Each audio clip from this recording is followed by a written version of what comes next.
Pasitraukus iš antros pakopos, ką patarčiau, jeigu niekur kitur daugiau neplanuoju nei investuoti, nei kaupti, nei daryti, tai galbūt ir verta likti antroji pakopai, netgi su sąlyga, kad valstybė spręs už tave, kaip pasimsi tuos pinigus. Bet jeigu svarstai variantą galbūt savarankiškai investuoti ar kažkokias kitose įrankiuose, tai galbūt ir būtų logiška.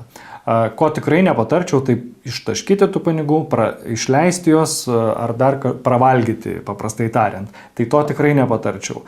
Tai iš esmės, valstybė ne mama, mumis nepasirūpins. Turim pasirūpinti patys ir jeigu mes patys to nepadarysim, tai naivu tikėtis, kad bus galima oriai gyventi iš valstybinės pensijos, jeigu mes nieko kito apart to, kad dirba, moka mokesčius į valstybinę sodrą ir iš sodros pensijos mes pragyvensim. Tai nebūkim naivus, tikrai taip nebus. Jau dabar akivaizdžiai matom, kaip gyvena pensininkai ir tikrai ne visi gauna netgi pakankamas orias pensijas. Tai faktas, kad patarimas, negaliu patarti nežinodamas jūsų situacijos. Tai vienu atveju aš dirbu su tom jau 10 metų ir konsultuoju žmonėms ir ieškom sprendimų pagal jų konkrečiai atveju, ką galima būtų padaryti ir kokie įrankiai yra tinkami būtent jų situacijai. Tai jeigu nori pasikonsultuoti, parašyk ir matysi, ar galiu būti tau naudingas ir suteikti vertingos info, ar visgi ne.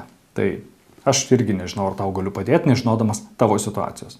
O jeigu jums kažkas puola patarinėti, neįsivertinę jūsų situacijos, tai tokių patarimų aš vengčiau, nes kai žmogus patarė nežinodamas tavo situacijos, tai realiai tas patarimas nelabai daug ką vertas.